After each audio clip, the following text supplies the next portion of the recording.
What's up, guys? Koma here, and today we are going to be covering the basics and how to load into the lab.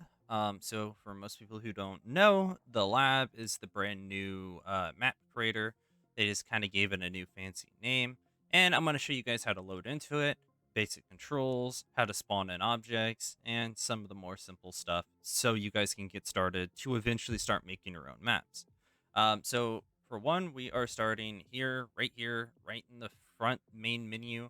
Um, Currently, as of making this video, servers are kind of having a stroke. They're up, they're down. People are in the game, people are out of the game. But once servers are fully kind of 100% up, they will make an announcement. I'm hoping to get this video out beforehand so a lot of people can watch this, kind of keep mental note of everything or even come back to it at a later date. So, going into pressing play, you can, for one, see all your different game modes. But if you go down, you have a different section which says the lab and map browser. I'm going to cover the map browser real quick because, well, you can look here and you can see all the different maps that have been published by other players. As of right now, it is kind of just spammed endlessly with multiple codes. So you can kind of see just how people have just spammed everything. I don't know if there's any way that people are going to be able to fix this or whatever. Apparently, people are making fish, which is cool. Um, but yeah, there's a lot going on here, and we will be hopefully talking about that at a later date when it comes down to published maps. Um, Going over to custom games, this is your typical area. You can see everybody's lobbies where you can go join them and play some games. And, if there's something here that you want to play, you can hop in and go have some fun. But what we're really here for is the lab. So coming over to the lab, you can see my projects are kind of already here. So you can kind of get a gist for how this menu works. But for example here, I will be talking about creating a new project because most people will be playing this for the first time and won't understand how to make a project. So when you create a project here, you're going to be required to name the map. So you're welcome to name the map accordingly. And once you confirm it, you can select a canvas. Now, when you select a canvas, it'll load for a moment and then bring the project down here under your projects. From here, you can select your project and then you can basically say, adjust the region. You can set a certain amount of players. So I'd recommend setting this down to one and setting privacy to private just in case. Um, and basically make sure your map is on the correct map you want to function. And then you press X, start the lobby. Now, if you're streaming, this code is probably going to be an issue. This is why I really want to make sure you guys set it to private. So if you're streaming and you set it to private and people are able to get this share code, they can still slip into your lobbies and really just kind of, come in and even troll you or whatever. So ensure that you are in a private lobby with you or your specific amount of friends, uh, and the lobby amount is specified. So you can press X and go play, and it'll begin to load you into the map creator. So do keep in mind this will vary depending on console, PC, etc. I'm playing on PC as this game is on an entire SSD. And you can load in, and this will basically be what your template looks like. We won't be seeing this for very long because I'm going to be going through and pretty much deleting everything, because we don't need all of this here. Um, why is there we go? There's been a few new, well, I say few, but there's been quite a few adjustments from the previous map creator to this new map creator. For one, you can notice that we have a much bigger canvas. I don't actually know how big this canvas is in comparison to some of the older canvases, but I do know that you could even place bigger items outside the canvas to make more of a background. And for one, you can see all the new spawns now have names and even colors to them, dependent on what team they're on. And we'll have to go through spawns a whole nother day. But as of right now, we're not only going to be covering the basics. For the sake of just kind of giving everybody a less of a headache of looking at everything, I'm going to select mostly everything here, um, and give y'all a better view of really what is going on here, and um, kind of where the center of it is. So the middle of this thing here will be the center of our entire canvas. So this thing here, right in the center, will be 0, 0. So starting off, we can go down the collection of stuff that we have on the left side of our screen. So this would mean A is our select button, at least for controller. We'll be covering controller for the time being. So you can select multiple objects with A. If you undo something, so say I want to bring back everything I just deleted, I can press left on the D-pad, and then I can press right on the D-pad to redo it. So if I ever want to, reset something to its original area, I can always just press those buttons. Select is your test mode, so this will load you into, it should be gameplay. There we go. So you can play your game, throw down portal, throw down your grenades, etc. Wow, that goes a very long way. And if you ever want to come out of it, it's just the same button again. You have your menu, so you can see your friend code. You can see, you can press test, and it'll put you back into player. You can do stop testing, and then some of the other stuff we'll cover in a later date. But the main things here are save project and save as. If you save a project, that means it's actively saving what you are standing in or what you are have already done. And save as makes it where you can save a copy. Publish project is something that we'll to cover later because it's kind of important, but I will cover that at a later date. Going back, we also have right stick is the look, left stick is the move, right bumper is to fly up, left bumper is to fly down. And if you click down left stick, you can speed up your camera movement. And then if you click down on your right stick, you can slow down your camera movement. Now, it is also worth noting that yes, you do always have no clip enabled, so you don't have to worry about enabling or disabling no clip much in like Halo Infinite. You just always have it. Now that says right there at the bottom, it says paste. Currently, we don't have anything copied. So the way that we're going to do that is we're going to select an object, hold Y to open our context menu, because now that you can see we have a bunch of different options. But we're holding Y here, and you can notice that we can press copy. So this means that when we press down on D-pad now and hold left trigger and then move it over, you can notice we have a copy of this object. Now, if we were to press it again, you can notice it's going to make another copy. So there you go. That is how that works. I'm going to go ahead and select these, and now we can learn how to delete. So we can actually hold X here, and we can delete that. And if you just want to deselect an object, you just press B, and it'll just simply deselect. Now, let's go into understanding how to move objects around. For this, I'm actually going to be going into the catalog. We're going to go under building, and we're going to go under simulation. And we're going to spawn in this simulation block. So these are one of the more basic blocks that you will use during building. There's multiple different blocks, so you can go into primitives and you can select the primitive block. You can pick the beveled primitive block, which these are more kind of just, they have more of like a stonish texture and you can color them freely. And there's a few other items, so you can go under SSL structures and there's some SSL floors and other objects here that you can also mess around with. But for the time being, we'll be using this. So when you select an object, you'll notice that you'll have this gizmo here, which doesn't matter much in controller. But what happens is when you hold left trigger, my bad, you notice that the gizmo changes. This is your translation or movement gizmo. So if you were to press your stick in any direction, actually, hang on, give me 1 second. Okay. There we go. For the sake of y'all's convenience, I have gone ahead and put my controller controls kind of more visible on the screen so y'all can really understand what I'm doing here. So when you hold your left trigger, you can move your left stick around to kind of move the block around as well. Conveniently, there's also a duplicate option here. If you hold down left stick and you press A, you can notice that you can then drag the duplicate out. So this means that you can conveniently continue to just easily duplicate and then manage and move the object however you would want. Now you can move this in all directions, so forward, back, left, right, and then up and down thanks to your bumpers. So it makes it very convenient for how you control the object. If you hold down your right stick, you'll notice that we instead have a different gizmo. This is the rotational, and you can notice that when you rotate it, you can also do it by your stick as well.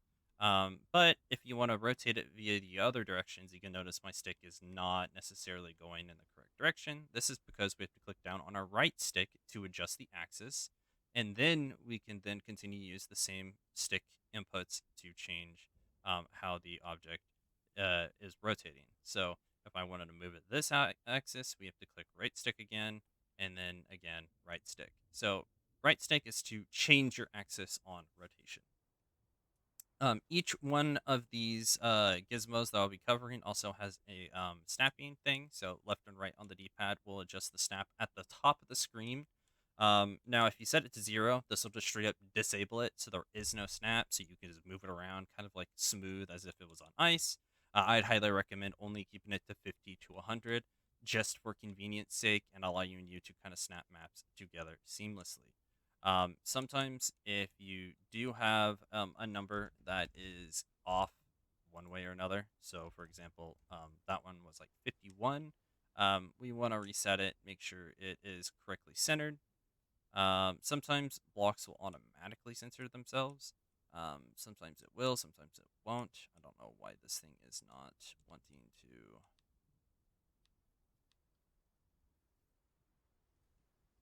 Okay, I don't know why that's.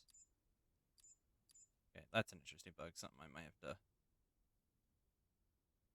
Oh, is that like a. That may be like a copying mode, I guess.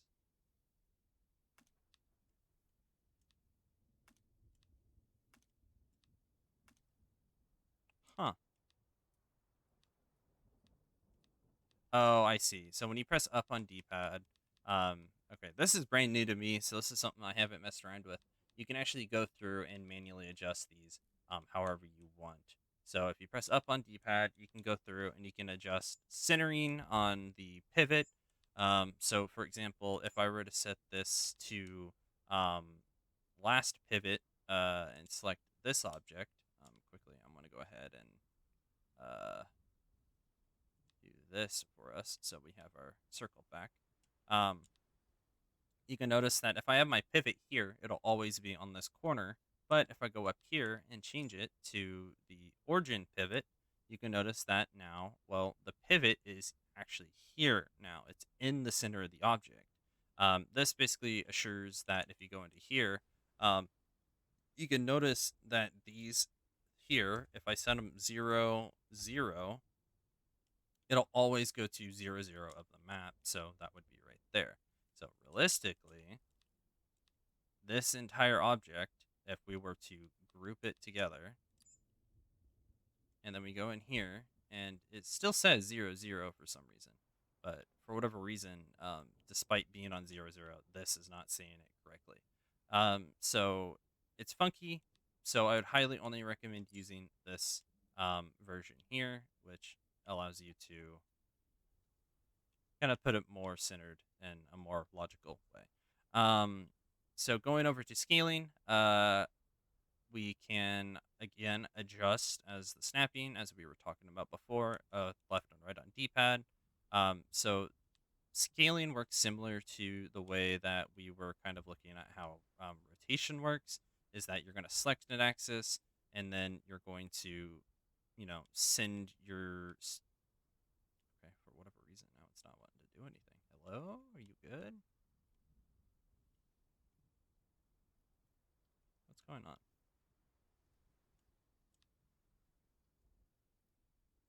Okay, that was weird. I don't know why it did that. But anyway, going back here, you can notice that, yeah, it works very similar to how the rotation works. The only difference is you can have an option to select all of them. As you can see, all the axes are actually highlighted, and you can scale it up kind of all at once. Um, Now, I don't know if there is an option, but um, there's usually an option in terms of like PC or keyboard and mouse controls where you can select the blue square there in between and you can scale it out that way. But it seems like that is not a feature that controller has access to. Going on into, let's see, is there anything else I need to cover here? If you hold Y on this, you can notice there's a few other things here. We can lock this object, so it means that I cannot interact with this object unless I go into here, and then I select this button here, and I can unlock it this way. So you have to make sure that if you do lock it, you go into Tools and you unlock it from here. Additionally, it does look like we can even hide it, but I don't know what the button is in terms of figuring that out on controller. It does not seem like they really want to kind of show us, I guess. Menu? No, it's not doing anything. Going into gameplay. Okay, that is... something's bugging out there. I don't know what that is. But, yeah, very funky. Don't know what's going on there. Let's go ahead and ungroup this. Oh, there's supposed to be another block somewhere. Oops, I accidentally duplicated that. Let's go into here.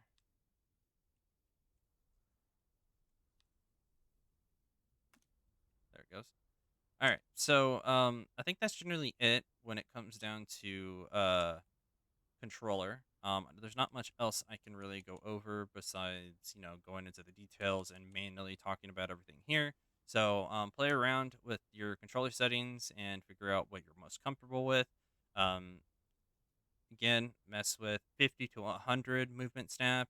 I would only recommend when it comes down to actually rotating an object, 45 to 90, and scaling is 100 or 0.5. Additionally, before we stop there with controller, I do want to go over the global and the local. So if you switch to local movement, sometimes your axis will change, primarily when you have a object on a different rotation. So for example, you can notice that my gizmo hasn't changed here, but that's primarily because at the top, I'm still on global. If I switch to local and then swap out, you can notice that my axis is now changed. This is because we are no longer on the global axis, we're instead on the object's axis. So basically, if you're on the global axis, that means all of these numbers will always remain zero point 0 at the end. However, because we're on the local axis and we're on the object's axis, you can notice that, yeah, I can go through and still move it on the axis, but if I wanted to move it, say this way. I don't know why it keeps actually resetting. It's very funky. Like this. Uh, for whatever reason, it keeps resetting. But essentially, if they ever fix it, you can move it in that direction rather than just kind of on the grid, so to speak.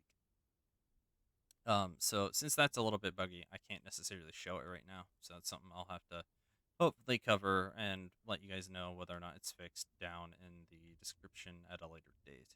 Or not the description, in the comments. Okay, so that covers everything with controller. Let's go over and cover some stuff with keyboard and mouse.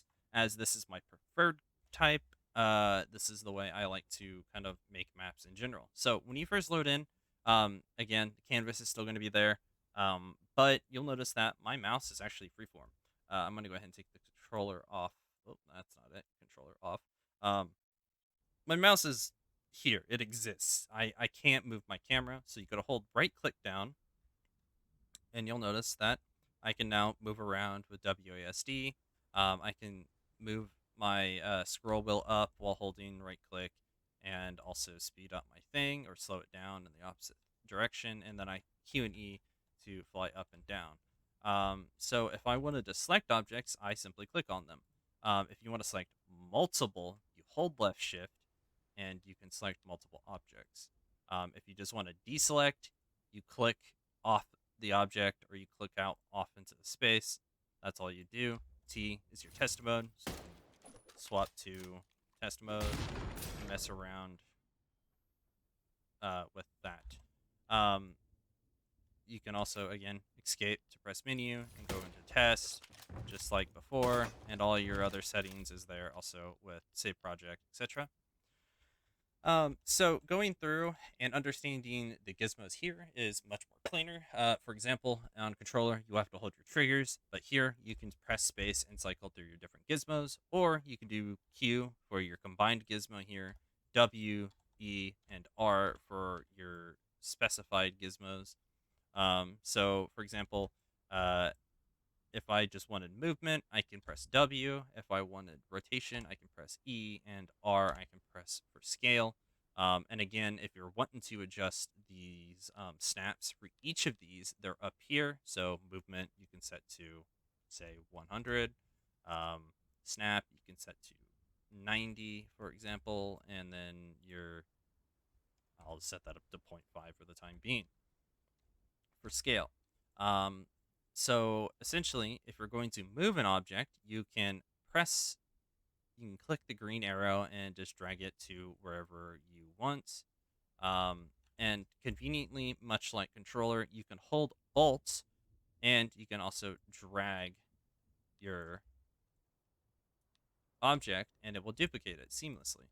And then again, if you want to select them and delete them, just press delete on your keyboard and there it goes. Additionally, if you wanted to, you can also control C and control V. That'll also duplicate it. And if you control V again, you can notice it sets it back to the same position, makes it another duplicate where the last was.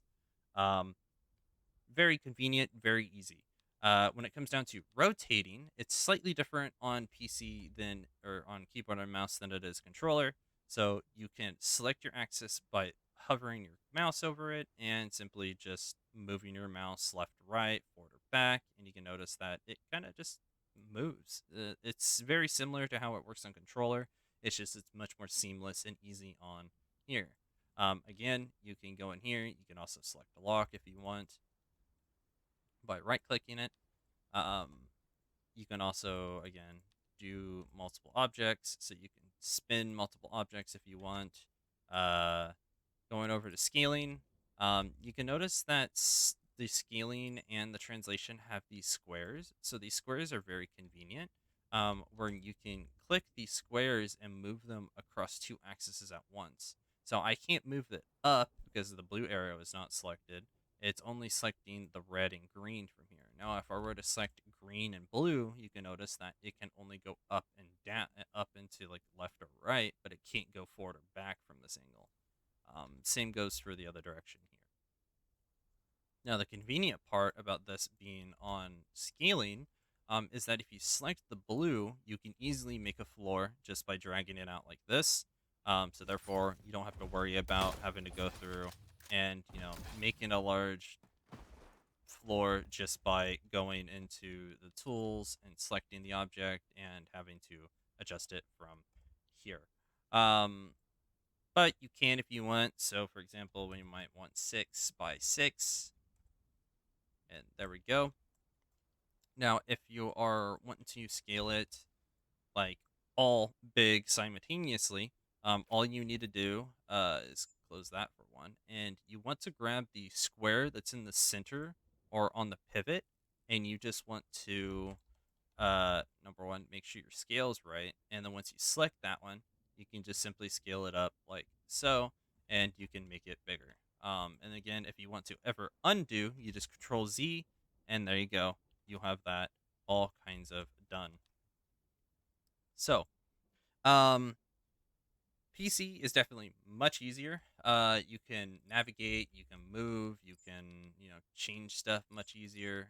In my opinion, um, hopefully there will be some stuff that kind of solves some things later down the line. But again, make sure you're always set on global. Don't I wouldn't recommend using local much. Um, you can use whatever origin you want, but I highly recommend the last pivot. And of course, you have all your different settings there. Now, again, I cannot stress this enough. Once you're done and you are wanting to save it, make sure to save your project, because if you do not save your project and leave or attempt to leave, you will also get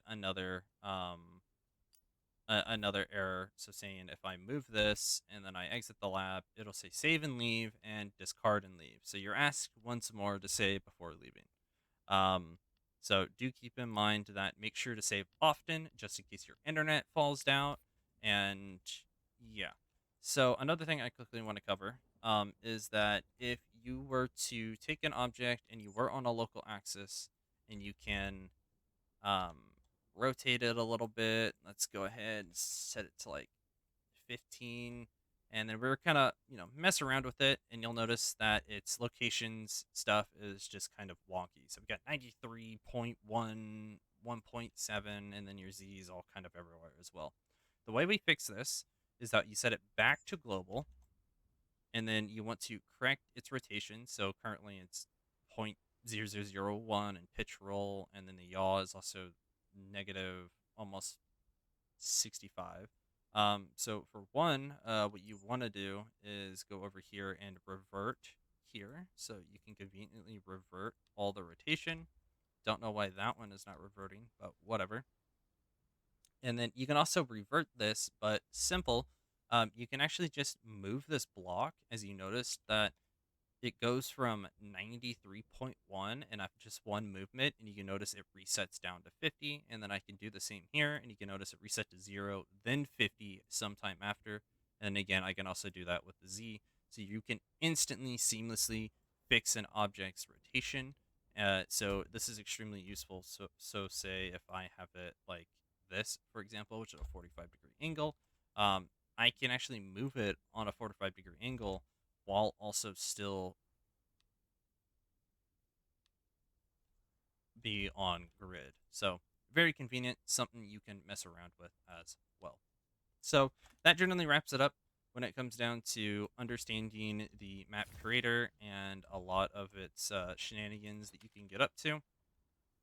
If you guys did find this guide useful at all, and you guys want to see more coming on later down the line, you can always like, subscribe, and ring the bell. More importantly, because if I do upload more stuff like this, you guys can always come back, learn something new the next day, or however long it takes me to get another video out. And you can always come back and learn more. So I hope this guide was helpful on getting you guys started on how to make your first maps. And just remember, don't make your maps too big, because if it's too big, it's too much. It's way too much. So hope you guys enjoyed, and I'll catch you guys in the next video. Adios.